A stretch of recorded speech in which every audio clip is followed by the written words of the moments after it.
계속해서 미국 현지 연결해서 지금 이 시각 미국 현장, 미국 현지 분위기 어떤지 살펴보겠습니다. 네, 미국 서부에 위치한 캘리포니아주 LA에 거주하는 김은경 리포터 연결합니다.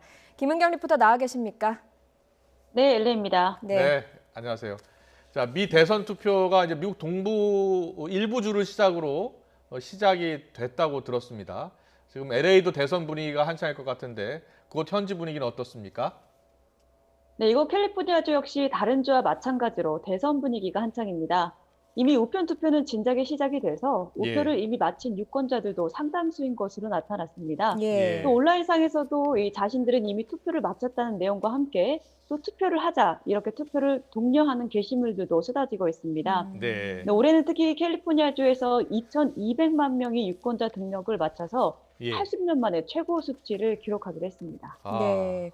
이 사전 투표를 한 유권자도 상당한다고 들었습니다. 캘리포니아주에도 사전 투표에 참여한 사람이 많습니까? 네, 그렇습니다. 이 사전 투표는 우편으로 투표를 하는 방법과 또 조기 투표를 하는 방법이 있는데요.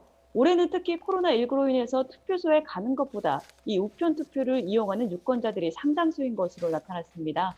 캘리포니아주 역시 800만 명 이상이 이 사전 투표를 마친 것으로 현재 집계됐습니다. 네.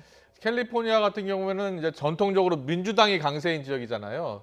그래서 가끔 보면 공화당 대선 후보들이 유세를 꺼리고 잘 안 가는 곳인데 트럼프 대통령이 이번에도 유세를 그곳에서 하지 않았습니까?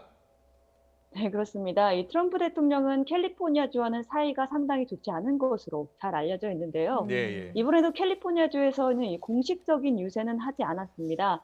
하지만 지난달 중순쯤 이 캘리포니아주에서 열린 다수의 부호들이 참여한 작은 모금 행사에는 2시간 반가량 참석한 것으로 나타났습니다. 하지만 이 대부분의 작은 모금 행사가 그렇듯이 이 자리에도 기자들의 출입은 제한이 됐습니다. 네. 미국 언론의 지금 평가도 좀 궁금합니다. 미국 언론에서는 민주당이 바이든 후보의 승리를 예측을 하고 있는데 우리 시각으로 언제쯤 당선의 윤곽이 드러날 것으로 예상을 하고 있는지요?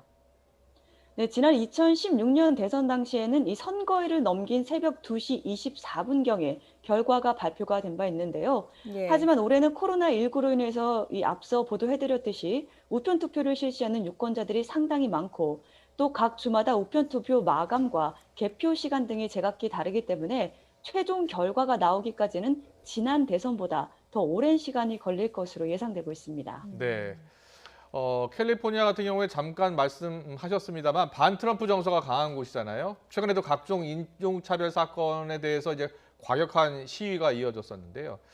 만약에 트럼프 대통령이 대선 결과에 승복하지 않을 경우에 폭력 시위가 발생할 가능성도 있을 것 같습니까? 네, 만약 트럼프 대통령이 재선에 성공을 해도 또 그렇지 않아서 결과에 승복하지 않을 경우에도 시위가 발생할 것이라는 우려는 나오고 있습니다. 특히 올해 중순쯤에 이 인종차별 이슈로 발생한 블랙 라이브스 매터 시위 당시 일부 시위대가 상점을 약탈하는 등 폭력적인 모습을 보인 바 있는데요. 이 때문에 대선 결과 발표와 함께 이번에도 비슷한 사태가 발생하지 않을까 하는 염려가 커지고 있습니다. 네. LA는 한인들도 많이 거주하고 있는 곳입니다. 한인들의 분위기도 전해주시죠. 네, 아직 정확한 한인들의 투표율이 집계되지는 않았지만 이 한인뿐 아니라 전국적으로 투표 열기가 어느 때보다 뜨겁습니다. 특히 코로나19에 대한 트럼프 정부의 대처와 이로 인한 경제난 등으로 인해서 사전 투표를 마친 한인들도 상당수이고 또 어느 때보다 투표 결과에 촉각을 곤두세우는 모습입니다. 네, 미국 대통령 선거를 앞둔 미국 LA 현지 분위기 살펴봤습니다. 지금까지 김은경 리포터였습니다. 잘 들었습니다. 고맙습니다.